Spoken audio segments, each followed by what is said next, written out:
صلات کے بعد گرامی قدر معزز و محتشم سامعین کرام، رب ذوالجلال کے فضل اور توفیق سے جمعۃ المبارک کی پر انوار گھڑیوں میں مسجد میں حاضری کا شرف حاصل ہو رہا ہے۔ دعا فرمائیے اللہ تبارک و تعالی جل جلالہ اپنے پیارے حبیب لبیب شافع روز جزا احمد مجتبی جناب محمد مصطفیٰ صلی اللہ علیہ وعلی آلہ واصحابہ وبارک وسلم کے عظیم مرتبہ کے طوفیل ہماری حاضری کو اپنی بارگاہ میں قبول فرمائے، ہماری تمام خطاؤں سے درگزر فرمائے اور ہم سب کو قرآن و سنت کے مطابق زندگی بسر کرنے کی توفیق عطا فرمائے۔ رفیقان محترم، قرآن مجید برہان رشید میں سورۃ الحدید کی ایک آیت مبارکہ تلاوت کرنے کا شرف حاصل ہوا ہے۔ خالق کائنات جل جلالہ ارشاد فرماتا ہے، لا یستوی منکم من انفق من قبل الفتح وقاتل، تم میں سے جنہوں نے فتح مکہ سے پہلے اللہ کی راہ میں اپنا مال خرچ کیا اور دشمن اسلام سے جہاد کیا، وہ بعد والوں کے برابر نہیں ہیں۔ فتح مکہ رب ذوالجلال نے بنیاد بنا کر امام المرسلین صلی اللہ علیہ وسلم کے صحابہ کو دو حصوں میں تقسیم فرمایا۔ ایک گروہ وہ ہے کہ جس نے فتح مکہ سے پہلے کلمہ پڑھا، اللہ کی راہ میں مال خرچ کیا اور جہاد کیا، اور ایک گروہ وہ ہے جس نے یہ تینوں کام ایمان قبول کرنا، اللہ کی راہ میں خرچ کرنا اور جہاد کرنا یہ فتح مکہ کے بعد کیے۔ رب تعالی جل شانہ ارشاد فرماتا ہے کہ یہ دونوں آپس میں برابر نہیں ہیں۔ اولئک اعظم درجۃ، آیت قرآنی کے مطابق فتح مکہ سے پہلے یہ عظیم کام سر انجام دینے والے درجہ کے اعتبار سے بلند ہیں، ان کا مقام بڑا ہے فتح مکہ سے بعد والوں کے مقام سے۔ رب کے ہاں ان کا درجہ بڑا ہے، اور درجات کا ایک دوسرے سے بلند ہونا یہ اللہ رب العالمین کے ہاں مشروع ہے۔ اللہ تعالی جل شانہ نے انبیاء کرام علیہم السلام میں سے بھی بعض کو بعض کے اوپر فضیلت دی ہے۔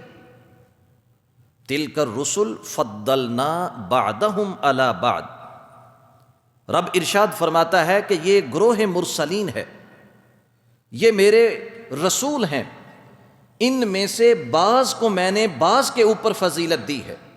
کوئی میرا خلیل ہے، کوئی میرا کلیم ہے، اور کوئی میرا حبیب ہے۔ میں نے ان کے درجے ایک دوسرے سے بڑھا دیے، بلند کر دیے۔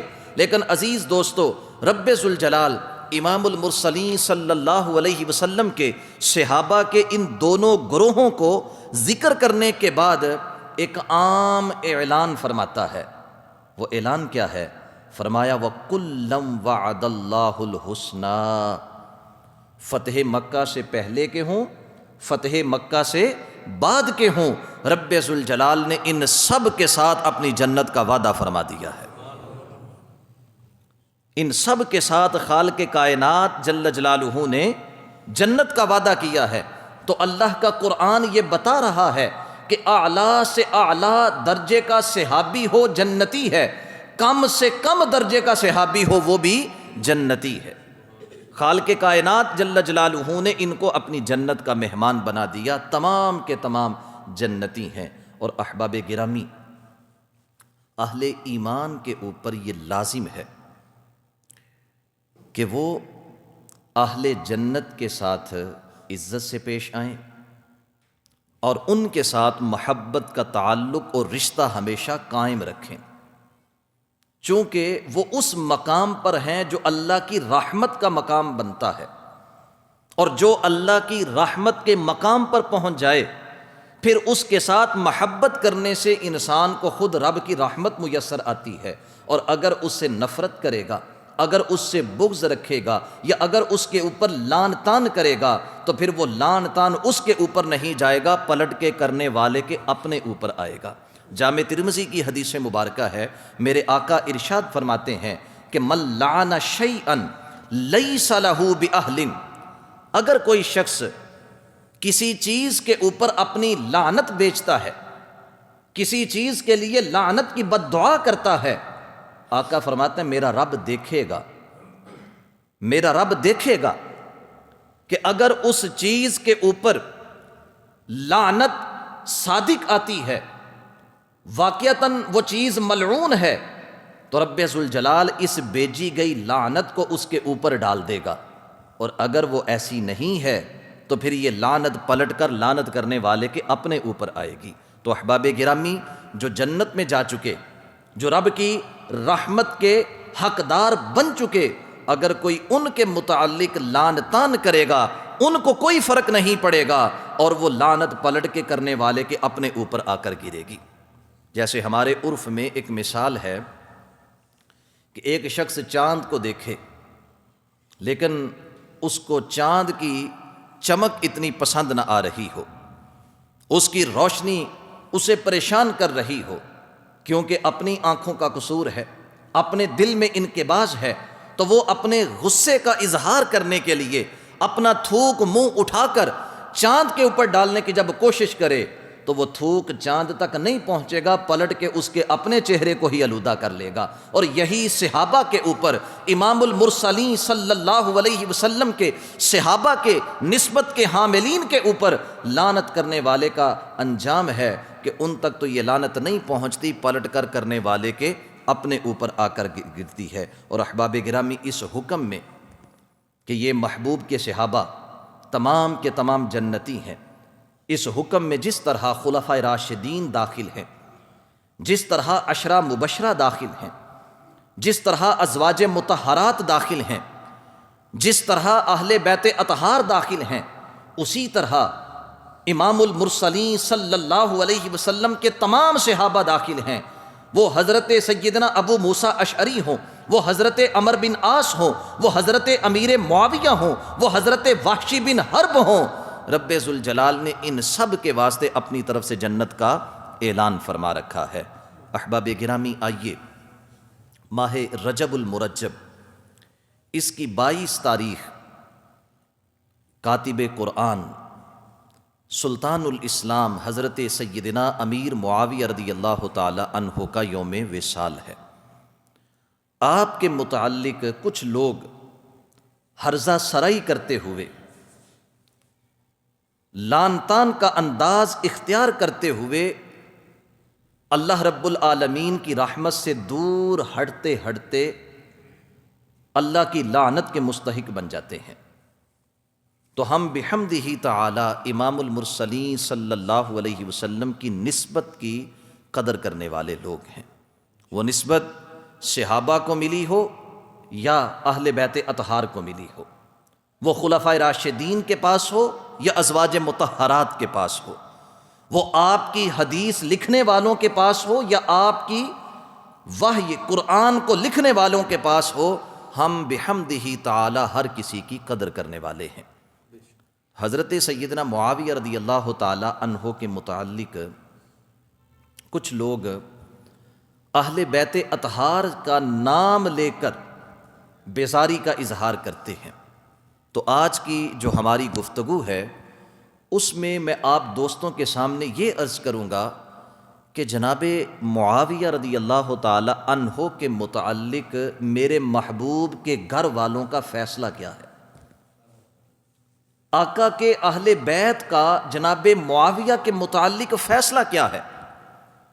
وہ فیصلہ جب سامنے آئے تو ہم چونکہ محب اہل بیت ہیں تو ہم اپنے محبوبوں کی بات مانتے ہوئے اس فیصلے کو تسلیم کریں گے، اس فیصلے کو پھر اپنے اوپر نافذ کریں گے، کیونکہ ہماری ان ہستیوں سے محبت ہے، اور محبت کے سچا ہونے کی سب سے پہلی دلیل یہ ہے کہ ان المحب لمن یحب مطیع، کہ جو جس سے محبت کرتا ہے اس کی بات کو بھی مانتا ہے۔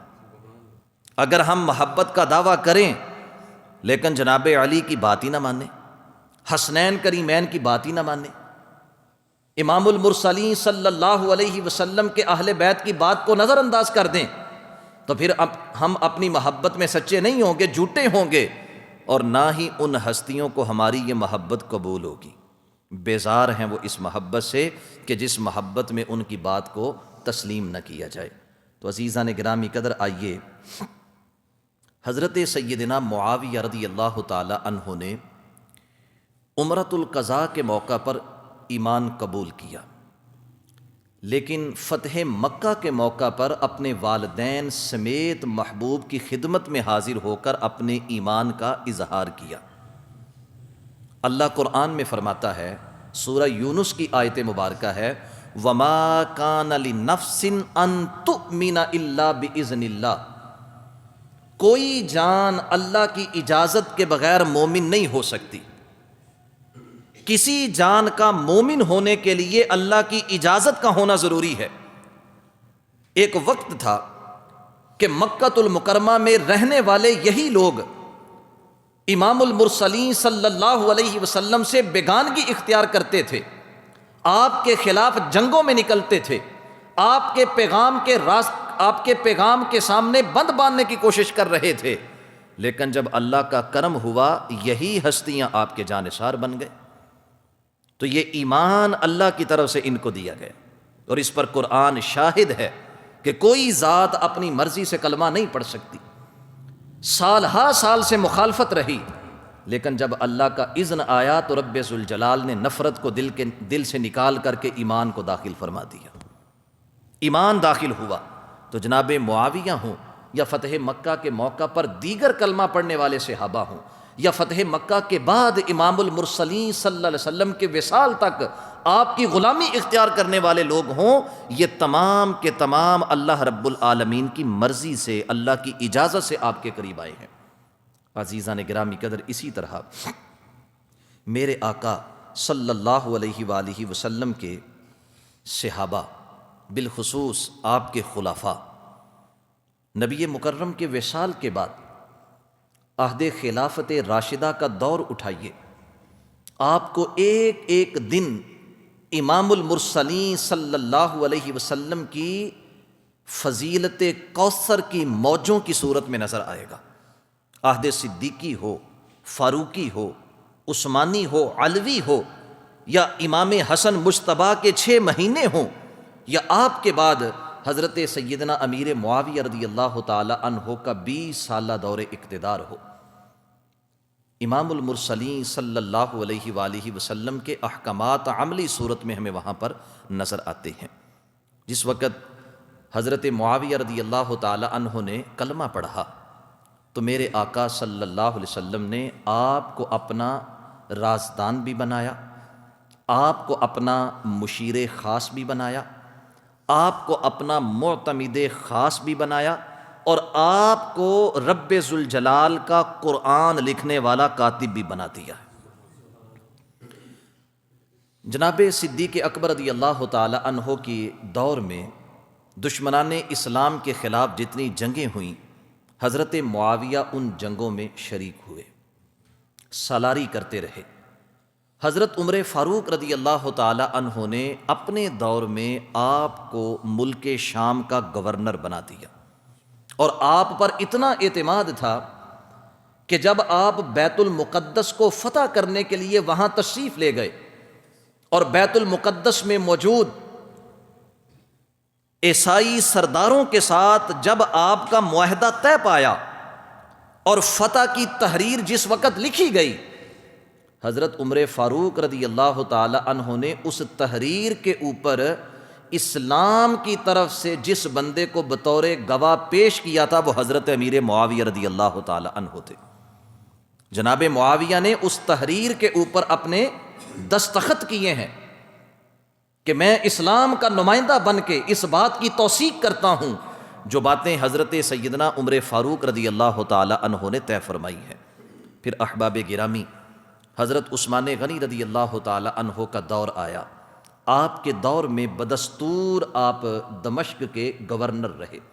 آپ رضی اللہ تعالی عنہ کی اجازت سے آپ نے پہلا بحری بیڑا بنایا، بحری جہاز بنائے گئے، ان جہازوں کے اوپر مجاہدین اسلام بیٹھ کر دشمنان اسلام تک پہنچے اور بحری جنگ کی، جس کے متعلق میرے آقا صلی اللہ علیہ وسلم یہ بشارت دے چکے تھے کہ میری امت کا جو گروہ سمندری جہاد کرے گا رب ذوالجلال ان کو جنت کے محلات کا مالک بنائے گا۔ اور دوستو، ان مجاہدین کی سالاری کس کے پاس تھی؟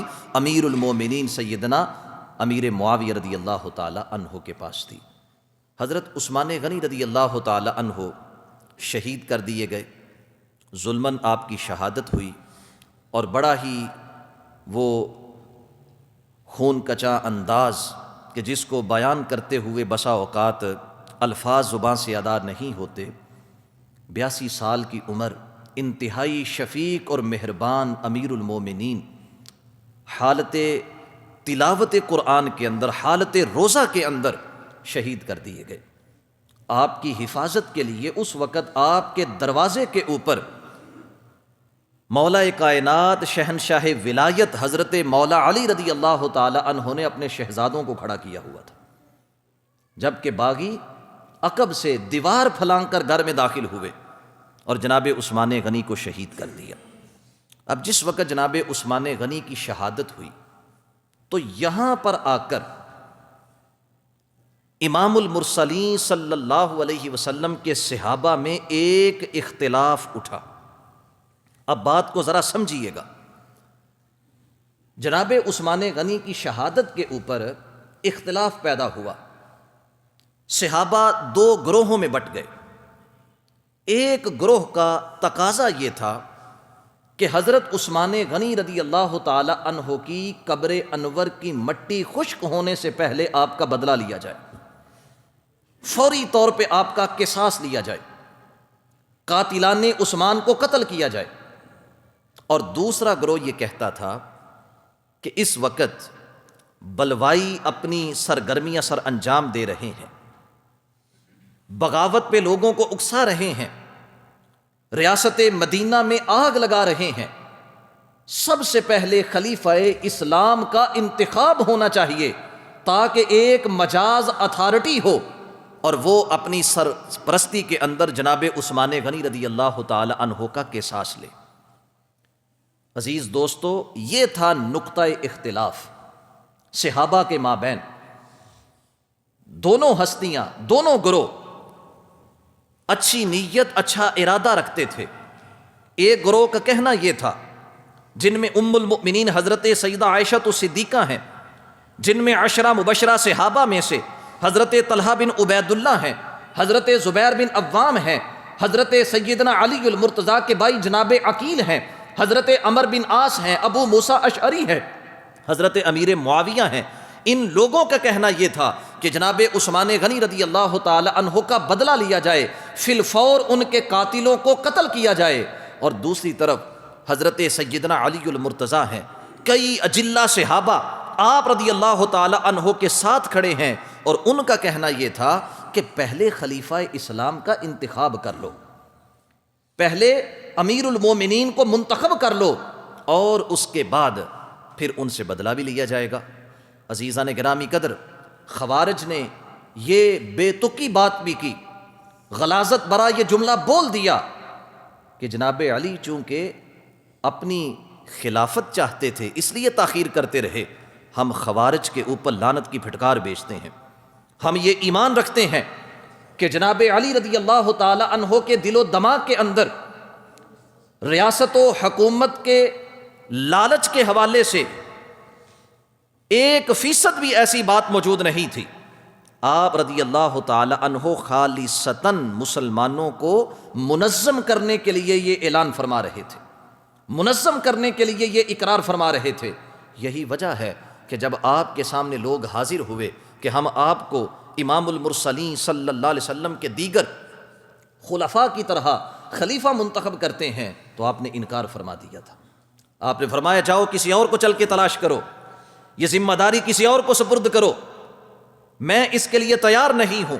بار بار لوگ آپ کے پاس آئے، بار بار آپ سے یہ التماس کی گئی، تو حضرت سیدنا علی رضی اللہ تعالی عنہ نے لوگوں کے مجبور کرنے کے اوپر اس ذمہ داری کو قبول کیا تھا۔ ہم خوارج کو اللہ رب العالمین کے سامنے اس بنیاد پر جواب دہ سمجھتے ہیں کہ انہوں نے امیر المومنین سیدنا علی المرتضیٰ رضی اللہ تعالی عنہ کی ذات کے اوپر یہ کیچڑ اچھالا۔ آپ کے دل و دماغ کے اندر اور آپ کے کردار سے یہ بات عیاں ہے کہ آپ کے ذہن کے اندر 1% بھی ایسی بات نہیں تھی کہ ریاست مجھے ملے، بلکہ آپ مسلمانوں کو منظم کرنا چاہتے تھے۔ لیکن دوستو یہیں سے اختلاف اٹھ گیا، اور کیا ہوا؟ اللہ اکبر! پہلے جنگ جمل ہوئی، 12,000 صحابہ اس میں کام آ گئے۔ بعد میں جنگ صفین ہوئی، 70,000 کے قریب صحابہ اور تابعین ایمان والے اپنی جانوں کا نذرانہ پیش کر دیتے ہیں اس ایک اختلاف کی وجہ سے۔ اب یہی سمجھنے، سمجھانے اور ایمان کو بچانے کا معاملہ ہے۔ آئیے میں اور آپ اس حوالے سے اسی سوچ کو اپنے دل و دماغ کے اندر جگہ دیں جو سوچ حضرت سیدنا علی المرتضیٰ نے امت کے سامنے رکھی ہے، جو فکر حضرت مولا علی نے عوام الناس کے سامنے رکھی۔ بحمدہ تعالی اہل سنت اسی سوچ کے حامل ہے۔ کیا سوچ ہے جناب علی کی؟ احباب گرامی، آپ کے نزدیک جو دوسرا گروہ تھا، جنگ جمل کا ہو یا جنگ صفین کا ہو، آپ فرماتے ہیں میرے مقابل آنے والا وہ گروہ خطائے اجتہادی کا شکار ہوا، معصیت نہیں تھی، اپنے آپ کو حق پر جانا اور جناب عثمان غنی کے خون کا مطالبہ کیا۔ کہا غلط نہیں تھے، وہ معذور سمجھے جائیں گے کیونکہ وہ اجتہاد کر رہے تھے۔ اور یہی وجہ ہے کہ آپ رضی اللہ تعالی عنہ نے ببانگ دہل یہ کہا کہ لوگوں، ان لوگوں کا میرے مقابل آنا اس وجہ سے نہیں تھا کہ ہمارا اور ان کا دین جدا جدا ہے، جیسے کافر ہمارے مقابلے میں آئے، یہود و نصارہ ہمارے مقابلے میں آئے، کہا یہ بات نہیں تھی۔ اور دوسرے نمبر پہ آپ نے فرمایا نہ ہی میرے مقابل آنے والے مجھے کافر سمجھتے تھے۔ معاملہ کیا تھا؟ حضرت علی رضی اللہ تعالی عنہ نے جنگ صفین سے واپس لوٹ کر مرکز اسلام کوفہ میں جو سب سے پہلا کام کیا تھا وہ خطوط لکھوائے تھے، اور وہ خطوط آپ نے ریاست مدینہ کے تمام صوبوں کے اندر بھیجے۔ تمام صوبوں کے اندر ان خطوط کو پڑھایا گیا تاکہ لوگوں کے سامنے حق اور حقیقت جو ہے وہ عیاں ہو جائے۔ آپ نے کیا لکھوایا؟ آپ رضی اللہ تعالی عنہ کے لکھوائے ہوئے خطوط اہل سنت کی کتابوں کے اندر بھی موجود ہیں اور دوسروں کی کتابوں کے اندر بھی موجود ہیں، اور اتفاق دیکھیے دونوں طرف عبارت ایک جیسی ہے، لفظ بلفظ ایک ہیں۔ حضرت سیدنا علی رضی اللہ تعالی عنہ نے حضرت امیر معاویہ رضی اللہ تعالی عنہ کے ایمان کے اوپر مہر تصدیق کو ثبت فرماتے ہوئے ارشاد فرمایا ان ربنا واحد ونبینا واحد ودعوتنا فی الاسلام واحدۃ۔ کہا لوگوں یاد رکھو، میں اور وہ، ہمارا رب بھی ایک ہے، ہمارا نبی بھی ایک ہے، ہماری دعوت اسلام بھی ایک ہے، اختلاف کہاں پہ ہوا؟ کہا اختلاف جناب عثمان رضی اللہ تعالی عنہ کے خون کے معاملہ میں ہوا، واللہ یعلم انا لبراء، ہمارا رب جانتا ہے کہ جناب عثمان کے خون سے ہم بری ہیں۔ یہ حضرت علی رضی اللہ تعالی عنہ نے خطوط لکھوائے، امیر المومنین ہونے کی حیثیت سے یہ مدینہ کے اندر پہنچا، مکہ کے اندر پہنچا، بصرہ میں، کوفہ میں، دمشق میں، قاہرہ کے اندر، صنعاء کے اندر، جتنی اس وقت کی ریاست اسلام تھی، ہر ایک صوبے کے اندر یہ خط پڑھا گیا اور لوگوں کو یہ بتا دیا کہ خبردار میرے مقابل آنے والے صحابہ کے متعلق یہ خیال دل میں مت لانا کہ وہ کافر ہو گئے، منافق ہو گئے، یا انہوں نے دنیا کی خاطر ایسے کیا، یا وہ ریاست ہتھیانا چاہتے تھے۔ کہا ایسا کوئی معاملہ نہیں تھا، نہ وہ باغی بن کے آئے، نہ وہ سرکش بن کے آئے، نہ وہ ظالم بن کے آئے، نہ وہ جابر بن کے آئے، ہمارا اور ان کا معاملہ ایک تھا، ہماری اور ان کی دعوت ایک تھی، معاملہ جناب عثمان غنی کے خون کا تھا۔ وہ یہ سمجھتے تھے کہ فوری طور پہ جناب عثمان غنی کا بدلہ لینا چاہیے، اور ہم یہ سمجھتے تھے کہ مسلمانوں کو پہلے منظم کیا جائے اور منظم کرنے کے بعد پھر جناب عثمان غنی رضی اللہ تعالی عنہ کا بدلہ لیا جائے۔ عزیز دوستو، آپ کیا سمجھتے ہیں کہ جب جناب علی رضی اللہ تعالی عنہ نے یہ خط لکھے اور لوگوں پر آپ نے حقیقت کو آشکار کیا، تو کیا لوگوں کی طرف سے کوئی سوال نہیں ہوا ہوگا؟ لوگوں کی طرف سے سوال ہوا، پوچھا گیا آپ سے کہ جناب آج آپ یہ اعلان فرما رہے ہیں کہ ہم اور وہ ایک ہیں، تو پھر جنگ صفین کے اندر جو 70,000 مسلمانوں کا خون بہا ان کا کیا بنے گا؟ جنگ جمل میں 12,000 مسلمان جو شہید ہوئے، یہ 1,00,000 کے قریب جو شہادتیں ہیں دونوں جانب سے، آپ کے پرچم کے نیچے لڑنے والے بھی اپنی جان دے گئے، مقابل آنے والوں کے پرچم کے نیچے لڑنے والے بھی اپنی جان دے گئے، تو دونوں کے متعلق پھر نظریہ کیا رکھیں، سوچ کیا رکھیں؟ موجم طبرانی کی یہ حدیث مبارکہ ہے، حضرت مولا علی رضی اللہ تعالی عنہ نے نام لے کر فرمایا قتلایا وقتلا معاویہ فی الجنہ، ارشاد فرمایا کہ میرے پرچم کے نیچے لڑ کے اپنی جان قربان کرنے والے میرے جانثار ہوں، یا جناب معاویہ کے پرچم کے نیچے لڑ کے اپنی جان پیش کرنے والے جانثاران معاویہ ہوں، دونوں کو رب ذوالجلال نے جنت میں جگہ عطا فرمائی ہے۔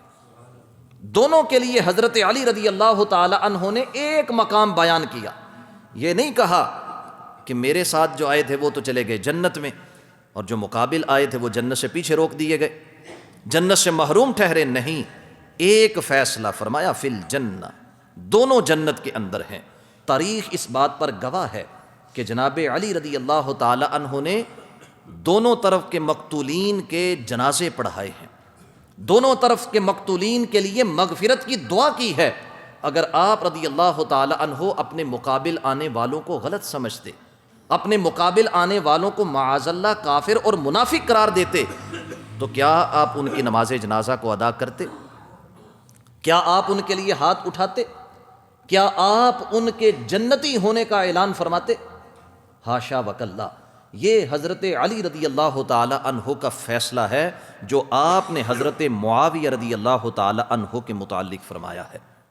عزیزان گرامی قدر، ایسے ہی آپ رضی اللہ تعالی عنہ کی شہادت کے بعد جب آپ کے بڑے صاحبزادے، آپ کے بڑے شہزادے امام حسن مجتبیٰ رضی اللہ تعالی عنہ خلیفہ بنے اور ریاست مدینہ کی ذمہ داری آپ کے پاس آئی، تو ٹھیک 6 مہینے کے بعد آپ رضی اللہ تعالی عنہ نے حضرت معاویہ رضی اللہ تعالی عنہ کے حق میں دستبردار ہو کر یہ ذمہ داری ان کے سپرد کر دی۔ اور کیسے سپرد کی؟ یہ نہیں کہ یہ ذمہ داری آپ کی ہے، میں بس الگ تھلگ ہوں، میں بس اپنی عمر گزاروں گا، نہیں، جناب معاویہ کے ہاتھ کے اوپر بیعت کی، آپ کو اپنا امام مانا، آپ کو اپنا امیر تسلیم کیا، آپ کی طرف سے آنے والے حکم کو قبول کیا، آپ کی طرف سے دی گئی دعوت کو قبول کیا، 9 سال حضرت امام حسن مجتبی اس بیعت کے بعد موجود رہے۔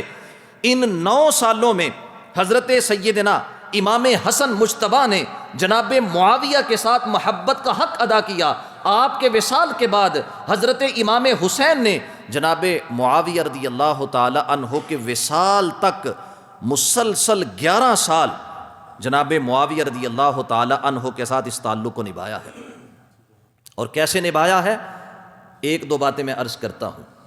حضرت سیدنا امام حسن نے جب خلافت کی ذمہ داریاں آپ کے سپرد کر دیں اور دستبردار ہو گئے، بیعت کر لی آپ کے ہاتھ پر، تو کچھ لوگوں کو یہ بیعت ہضم نہ ہوئی، اعتراض کر دیا۔ حالانکہ میرے آقا صلی اللہ علیہ وسلم کا پہلے بھی فرمان موجود تھا۔ صحیح بخاری میں حضرت ابو بکر رضی اللہ تعالی عنہ اس حدیث کے راوی ہیں کہ امام المرسلین ممبر پہ جلوہ فرما تھے۔ امام حسن مجتبی چھوٹی عمر میں چلتے چلتے مسجد میں آ گئے۔ امام المرسلین نے انہیں اپنے ساتھ ممبر پر بٹھا لیا۔ آقا کونین صلی اللہ علیہ وسلم نے اپنا دست اقدس حضرت سیدنا حسن کے سر پہ رکھا اور اپنے صحابہ کو متوجہ کر کے ارشاد فرمایا، ان ابنی ھذا سید، حسن میرے ساتھ بیٹھا ہے، یہ میرا بیٹا ہے، یہ سردار ہے، لعل اللہ ان یصلح بہ بین فئتین عظیمتین من المسلمین، ان قریب رب ذوالجلال میرے اس بیٹے کی وجہ سے مسلمانوں کی 2 جماعتوں کے درمیان صلح کروائے گا۔ اور وہ صلح کب ہوئی؟ وہ صلح حسن ہے۔ 41واں ہجری کا سال جسے عام الجماعہ کہا جاتا ہے، امام حسن مجتبی رضی اللہ تعالی عنہ نے جناب معاویہ رضی اللہ تعالی عنہ کے حق میں دستبرداری کا اعلان کر دیا۔ احباب گرامی، یہ دستبرداری ڈر کی وجہ سے نہیں تھی، یہ دستبرداری معاذ اللہ کسی لالچ میں آ کر نہیں تھی۔ حضرت امام حسن مجتبی فرماتے ہیں، ان جماجم العرب بیدی، عرب کے سر میرے ہاتھ میں ہیں، میں جیسا کہوں گا ویسا ہوگا، لیکن میں اپنے محبوب کی امت کو اکٹھا کرنا چاہتا ہوں، سرکار کی امت کو اکٹھا کرنا چاہتا ہوں۔ اس اکٹھ کے واسطے میں اپنی خلافت کی قربانی کو پیش کر رہا ہوں۔ تو جب لوگوں نے اعتراض کیا تو آپ نے فرمایا، جو کوئی کہتا ہے وہ کہتا رہے، میں نے اللہ کے نام پر ان کے ہاتھ پر بیعت کی ہے، میں اس بیعت کو کبھی توڑوں گا نہیں۔ جب جناب حسن کی شہادت ہو گئی تو کچھ لوگوں نے یہی مدعا امام حسین کے سامنے اٹھایا، تو حضرت امام حسین رضی اللہ تعالی عنہ نے ان لوگوں کو جواب دینے کی بجائے حضرت امیر معاویہ رضی اللہ تعالی عنہ کو خط لکھا اور آپ سے کہا کہ اس خط کو دمشق کی مسجد کے اندر عام مجمع کے اندر پڑھا جائے۔ امام حسین خط لکھ رہے ہیں اور کیا ساتھ درخواست کر رہے ہیں کہ جناب یہ خط ہے، اس کو آپ نے پڑھنا بھی ہے، مجمع عام کے اندر پڑھنا ہے۔ خط کیا ہے؟ ایک جملہ اس کا میں عرض کرتا ہوں۔ آپ نے تحریر کیا کہ کچھ لوگ آج مجھے یہ دعوت دے رہے ہیں اور مجھے یہ سمجھانا چاہتے ہیں کہ ہم نے جو آپ کے ہاتھ پر بیعت کی تھی یہ غلط تھی، ہم اس کو توڑ دیں۔ تو آپ نے فرمایا، معاذ اللہ ان انقض ھذا العہد، کہا اللہ مجھے اس بات سے محفوظ رکھے کہ میں اس بیعت کو توڑوں۔ کیوں؟ کہا یہ عام بیعت نہیں ہے، یہ بیعت میرے بھائی حسن مجتبی کی بیعت ہے، یہ بیعت میرے بھائی امام حسن کی ہے، جو میرا راہبر ہے، جو میرا مقتدا ہے، جو انہوں نے کہا ہے میں نے اس کو تسلیم کیا ہے۔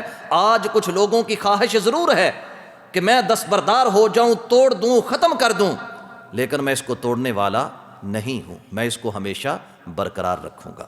تو احباب گرامی، یہ اہل بیت اطہار کی عظیم ہستیاں، حضرت مولا علی کے فیصلے میں نے آپ کے سامنے رکھے، حسنین کریمین کی باتیں میں نے آپ کے سامنے رکھیں، تو اس سے آپ خود اندازہ کیجئے کہ جناب معاویہ رضی اللہ تعالی عنہ کے متعلق ہم نے فیصلہ کیا کرنا ہے۔ آئیے اپنی گفتگو کو سمیٹتے ہوئے اہل بیت اطہار میں سے ہی ایک عظیم نام حضرت عبداللہ بن عباس رضی اللہ تعالی عنہما، ان کا بھی ایک فیصلہ آپ کے سامنے عرض کر دیتا ہوں۔ حضرت عبداللہ بن عباس کون ہیں؟ یہ میرے محبوب کے چچا جناب عباس کے بیٹے ہیں۔ حضرت عباس کون ہیں؟ جن کو دیکھ کر میرے نبی نے کہا تھا کہ جب ان کو دیکھتا ہوں مجھے اپنے والد عبداللہ یاد آ جاتے ہیں۔ وہ محبوب مکرم کے چچا حضرت عباس، جن کی اولاد کے اوپر زکوٰۃ لینا حرام ہے کیونکہ ان کو اہل بیت میں شمار کیا جاتا ہے۔ حضرت عبداللہ بن عباس کون ہیں؟ جن کو میرے نبی نے ترجمان القرآن کا لقب دیا۔ عبداللہ بن عباس کون ہیں؟ جن کو محبوب نے اپنے سینے کے ساتھ لگا کر اللہ کی بارگاہ میں دعا کی تھی، اللہم علمہ القرآن، اے مولا اپنی کتاب قرآن کا علم میرے بھائی عبداللہ کے سینے کے اندر داخل فرما دے۔ اور حضرت سیدنا عبداللہ بن عباس کو امام المفسرین کہا جاتا ہے۔ آپ رضی اللہ تعالی عنہ کی تفسیر دین مصطفیٰ کی اولین تفسیر کہلاتی ہے۔ آپ کے سامنے آپ کا ایک شاگرد آیا، اس نے حضرت معاویہ کو نماز پڑھتے ہوئے دیکھا تھا۔ اس نے سمجھا کہ جناب معاویہ نماز میں غلطی کر رہے ہیں، لیکن آپ کو کہہ نہ سکا، اور حضرت عبداللہ بن عباس کے پاس آ گیا، اور حضرت عبداللہ بن عباس سے آ کر کہا کہ جناب میں نے حضرت معاویہ کو نماز پڑھتے ہوئے دیکھا ہے، اور میں اپنی دانست میں یہ سمجھا ہوں کہ وہ غلطی کر رہے تھے۔ اب حضرت عبداللہ بن عباس رضی اللہ تعالی عنہما نے سنا، یہ نہیں دیکھا کہ یہ میرا شاگرد ہے، اس کو تو میں نے نماز سکھائی ہے، اس کو تو میں نے پڑھایا ہوا ہے، تحقیق نہیں کی۔ حضرت سیدنا عبداللہ بن عباس نے اپنے شاگرد سے سنتے ہی فرمایا دعہ، فرمایا خبردار آئندہ یہ بات مت کرنا۔ کیوں؟ فَإِنَّهُ قَدْ صَاحِبَ النَّبِيَّ، تو جس بندے کی بات کر رہا ہے وہ کوئی عام شخص نہیں ہے، میرے رب نے اسے مصطفیٰ کی صحابیت کا اعزاز عطا فرما رکھا ہے۔ تیرے دیکھنے میں غلطی ہو سکتی ہے، تیرے سمجھنے میں غلطی ہو سکتی ہے، لیکن محبوب کا صحابی غلط نہیں کر سکتا۔ امام المرسلین صلی اللہ علیہ وسلم کا شاگرد غلط نہیں کر سکتا۔ میں تمہیں سمجھا رہا ہوں کہ اپنے آپ کو روک لو۔ تو احباب گرامی آئیے، یہ حضرت عبداللہ بن عباس رضی اللہ تعالی عنہما کا کیا ہوا فیصلہ کہ آپ نے اپنے شاگرد کو خاموش کروا دیا کہ ایسی بات نہیں کرنی۔ عزیزان گرامی قدر، آج حضرت سیدنا معاویہ رضی اللہ تعالی عنہ پر تبرہ کیا جاتا ہے۔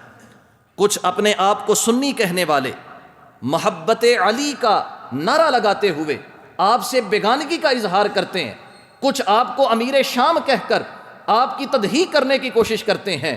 میں ان سب کو دعوت فکر پیش کر رہا ہوں کہ حضرت سیدنا علی رضی اللہ تعالی عنہ اور آپ کی اولاد میں سے کسی ایک نے بھی جناب معاویہ رضی اللہ تعالی عنہ کے متعلق ایسی بات نہیں کی۔ جو کرے گا وہ برے گا، کس طرح برے گا؟ آئیے، میرے محبوب کا فرمان عالی شان ہے، من شاتم اصحابی، جو میرے صحابہ کے متعلق غلط بات کہتا ہے، فعلیہ لعنت اللہ والملائکۃ والناس اجمعین، اس پر میرا اللہ بھی اپنی لعنت بھیجتا ہے، اللہ کے فرشتے بھی اپنی لعنت بھیجتے ہیں، اور جتنے بھی مومن ہیں ان سب کی طرف سے اس بندے کے اوپر لعنت جاتی ہے۔ حضرت امام زین العابدین رضی اللہ تعالی عنہ کی بات پر اپنی گفتگو ختم کر رہا ہوں۔ امام زین العابدین کون ہیں؟ میدان کربلا میں بچنے والے اکیلے سید، جن کی نسل سے رب ذوالجلال نے امام حسین کی اولاد کو پیدا فرمایا۔ آپ سے کسی نے پوچھا ماذا تقول فی معاویہ، بتائیے تو صحیح آپ جناب معاویہ کے متعلق کیا کہتے ہیں؟ تو آپ نے فرمایا میں ان کے متعلق وہی کہتا ہوں جو میرے بڑوں نے کہا ہے۔ میرے بڑوں نے کیا کہا؟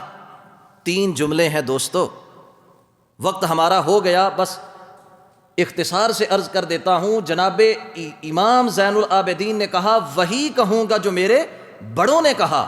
بڑوں نے کیا کہا؟